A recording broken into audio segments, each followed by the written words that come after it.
Wow এটা কি এসব কি বড় মায়ের কাছে আমাদের পুজো দিয়ে এসেছি 31তম happy anniversary.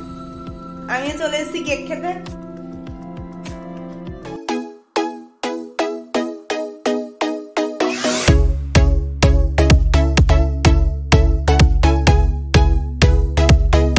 Hi everyone, welcome to my Soumita unstoppable blog.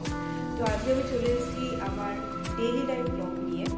তো আজকে এই ব্লগটা যেটার জন্য সেটা হলো আমার মা বাবার অ্যানিভার্সারি। বাড়িতে এখন মা বাবা কেউ নেই। আজকের দিনটা হচ্ছে 9th ডিসেম্বর। আর আমি আর বোন মিলে কিছু স্পেশাল করতে চাই, মানে মা বাবার এই অ্যানিভার্সারিটাকে, এই 31তম অ্যানিভার্সারিটাকে কিছু ভালো করে আমি স্পেশালভাবে সেলিব্রেট করতে চাই। তো সেই জিনিসগুলো আপনাদের সাথে শেয়ার করব। আপনারা ভিডিওটা পুরো টিল এন্ড অবধি দেখুন। ঠিক আছে, চলুন স্টার্ট করা যায়। তো সবার প্রথমে আমি যেটা দেখাবো, এটা ছাড়া কি করে সম্ভব, তাই না? হ্যাপি অ্যানিভার্সারি যেটা মেন অ্যাট্রাকশন সেটা হচ্ছে একটা হচ্ছে লাল গোলাপ। তো এই গোলাপটা খুবই একটা গুরুত্বপূর্ণ জিনিস, যেটা ছাড়া মানে কীভাবে স্টার্ট হবে। একটা গোলাপের ছোট্ট বুকে দেখতেই পাচ্ছেন, এটাও আমি এনেছি কারণ মার আসলে একটু ফুল পছন্দ, তো তার জন্য এটাও আমি কিনে নিয়েছি। বাবা মা কেউ কিছু জানে না যে আমি কি কি পারচেস করেছি, আমি আর বোন কি কি পারচেস করেছি সেটার সম্বন্ধে কোনো আইডিয়াই নেই। তো আমি এখানে সবকিছু রেডি রেখেছি আপনাদের দেখানোর জন্য, পরে এগুলোকে ভালোভাবে ডেকোরেট করব। দেন আসছি কেক। মানে এটা হচ্ছে কেক কাটিংটা একটা বিশেষ মুহূর্ত, যেটা আমাদের কালচারে মনে করা হয় যে কেক কাটিং ছাড়া কিছু হবে না। বার্থডে সেলিব্রেশন হোক কি অ্যানিভার্সারি হোক, কিন্তু কেক কাটিং ছাড়া সেটা পসিবল না। তো আমি এই কেকটা নিয়েছিলাম অশ্বিনী থেকে। এরা হোমমেড কেক বানায়। আর যেহেতু মা বাবা ক্রিম কেক অতটা ঠিক পছন্দ করে না, তার জন্যই আমি এই কেকটা নিয়েছি। আর সামনেই যেহেতু 25th ডিসেম্বর, তো আমি ভাবছি যে এই কেকটা তাদের ভালো লাগবে, তার জন্য আমি এই কেকটা নিয়েছি। এটা হচ্ছে ফ্রুট কেক, একদম দেখতেই পাচ্ছেন পুরো একদম ক্রিসমাস কেকের মতনই। আশ্বিনী কেকের আরেকটা দুটো স্পেশাল যেটা ক্রিম কেক, সেটা হচ্ছে মানে এটা মেনলি হচ্ছে এক বাইট করে বাবা মা খাবে আর বাকিটা আমাদের জন্য। মানে আমাদের অ্যাকচুয়ালি ক্রিম কেক খুব ভালো লাগে, তাও এটা সাজিয়ে রাখার জন্য আমি এনেছি। যদি মা বাবা পছন্দ করে তো সেটা খেয়ে নেবে, কিন্তু এটা সাইডে আমি রেখে দেবো। যদি তারা পছন্দ করেন তো ভালো, নয়তো আমরা তো রয়েছি। আর বলবেন না ঠান্ডা লেগে গেছে, ঠান্ডা ওয়েদার বলে কথা, আর আমি ঠান্ডা লাগিয়ে ফেলেছি। আর যেহেতু 31তম অ্যানিভার্সারি, তো তার জন্য এই ক্যান্ডেলটা, আশা করি তাদের ভালো লাগবে। আর লাস্ট হচ্ছে এই কেকটা যেখান থেকে পারচেস করেছি আশ্বিনী, যেটার ডিটেলসটা আপনাদের দিয়ে দিচ্ছি। এটা একদম বিটি রোডে রয়েছে, দেখতেই পাচ্ছেন কার্ডটা আপনাদের সাথে শেয়ার করছি। এটা হচ্ছে বিটি রোডে একদম রয়েছে, অপোজিট অফ ম্যাক্স। আর কন্ট্যাক্ট নাম্বারটা আপনাদের সাথে শেয়ার করছি, যদি আপনাদের পছন্দ হয় কাস্টমাইজ কোনো কেক বানানোর জন্য, তো আপনারা এখান থেকে করাতেই পারেন।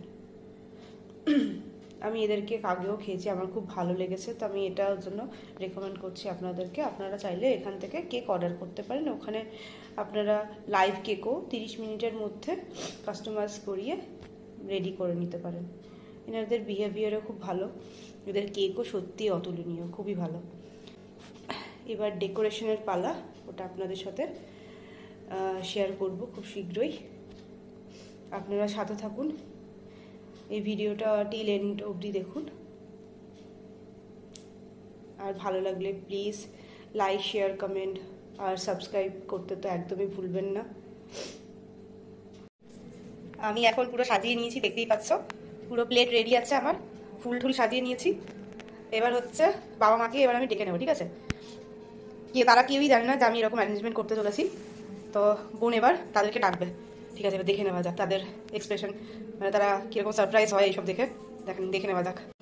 এসব আসছে এখন। এ বাবা, এটা কি? এটা কি? এসব কি? যাও ওদিকে দাও, তোমরা ওদিকে দাঁড়াও, তোমরা ওদিকে দাঁড়াও, সাংঘাতিক অবস্থা। যাও দাঁড়িয়ে যাও তোমরা ওদিকে। 31st anniversary? হ্যাঁ 31st। কেমন লাগলো বলো একটুখানি, কেমন হয়েছে বলো একটুখানি। আজকে আমরা মায়ের মন্দিরে গিয়েছিলাম, বড় মায়ের কাছে আমাদের পুজো দিয়ে এসেছি। 31তম হ্যাপি অ্যানিভার্সারি আমরা এই করে এসেছি, মাকে প্রণাম জানিয়ে মায়ের আশীর্বাদ দিয়ে এসেছি। এটাই আমাদের ভালোবাসা। বাবা মায়েরা বড় মায়ের মন্দির থেকে এসছে, এবার এসেই দেখে যে এরকম একটা সারপ্রাইজ। আচ্ছা, এবার ফুলটাও দিয়ে দিচ্ছে বাবা মাকে। সারা জীবন যেন গোলাপের মতোই থেকো। আরে বাহ, হাততালি। Thank you so much. True লাভ।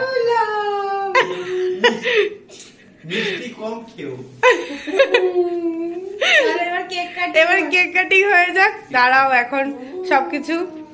কেকটা কেমন লেগেছে? তোমরা মিষ্টি ভালোবাসো না, সেই অনুযায়ী আমি এই কেকটা তোমাদের জন্য চুজ করেছি। ঠিক আছে, ফাটাফাটি। 31st-এ মোমবাতিও জ্বলে উঠেছে। এবার কেক কাটিং এর সময়। নাও স্টার্ট করো তোমরা এবার। Happy 31st anniversary to you, happy anniversary to you. তুমিও তো ফু দেবে মা। মা শুধু খাবে এবার, খাওয়ার সময়। বাবার কি জন্মদিন নাকি? তোমাদের অ্যানিভার্সারি, তোমাদের দুজনের হাতই দরকার। একদম খাওয়াও একে অপরকে, এবার একে অপরকে খাওয়াও। ইয়া, কেমন কেকটা কেমন বলো, একটু রিভিউ দাও। ভালো। এটা হচ্ছে আশ্বিনীর কেক, কেমন বলো? খুব সুন্দর। কেকটা ভালো তো, সফট তো বলো। তোমরা এসো এবার, তোমাদের সবাই দুই মাকে খাওয়াই। এসো বনু, যাও তুমি।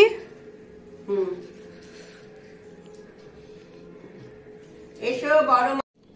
আমি চলে এসেছি কেক খেতে।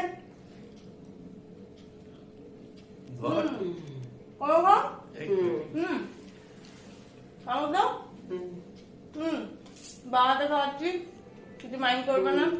বনি ওখানে কেক কাটিং তো হলো, এবার সাইডের এই দুটো কেকও মা বাবা টেস্ট করে বলবে যে এই কেকটা কিরকম খেতে। নাও খেয়ে বলো কিরকম খেতে। একে অপরকে খাওয়া তোমরা। জানি তোমাদের ক্রিম কেক পছন্দ না, অত কম খাবে, সুগার পেশেন্ট যেহেতু বাবা, তাই একে অপরকে টেস্ট করা। ওটা হচ্ছে বলতে ভুলে গেছি, এই কেকটা হচ্ছে আম পানা দিয়ে ফ্লেভার্ড, কাঁচা আমের ফ্লেভার্ড। আর এটা হচ্ছে, এটা কি যেন ছিল, এটা হচ্ছে হোয়াইট ফরেস্ট। ঠিক আছে, আর কিরকম খেতে বলো, রিভিউ দাও। দুর্ধর্ষ খেতে। ঠিক আছে, তোমরা অল্প খাবে, আমি আর বোন কিন্তু একটু বেশি বেশি খাবো। ঠিক আছে, এই কেকটা তোমাদের জন্য, শুধু এই কেকটা 31st যেখানে লেখা আছে এই কেকটাই তোমরা খাবে। হ্যাঁ, ক্রিম কেক গুলো আমাদের জন্য। ঠিক আছে, তোমাদেরকে এমনি ক্যামেরার জন্য তোমাদেরকে খেতে বলেছি অল্প। দেখেছো বেশি বেশি করে খাচ্ছে। এটা কেমন টেস্ট দেখি। না তোমাদের হয়ে গেছে, তোমরা এই কেকটা খাও, বড় জায়ান্ট কেকটা খাও। আমাদের জন্য স্মল কেক গুলো রেখে দাও। ভালো হয়েছে না কেকটা? কেক মাখামাখি কেক কাটাকাটি হয়ে গেল বোন ফ্রেন্ডস। এবার দেখতে পাচ্ছ না, থ্যাংক ইউ আমার দুই হাতে থ্যাংক ইউ বলে দিলাম। মানে এত সুন্দর আনন্দের দিন আজকে আমাদের, মানে সকাল থেকে আনন্দ করেই যাচ্ছি। ঠিক আছে, তোমাদের ভালো লেগেছে, এটাই আমাদের কাছে অনেক পাওনা। তোমরা এরকম থাকো। এইভাবে আমরা মা বাবার অ্যানিভার্সারি সেলিব্রেট করলাম।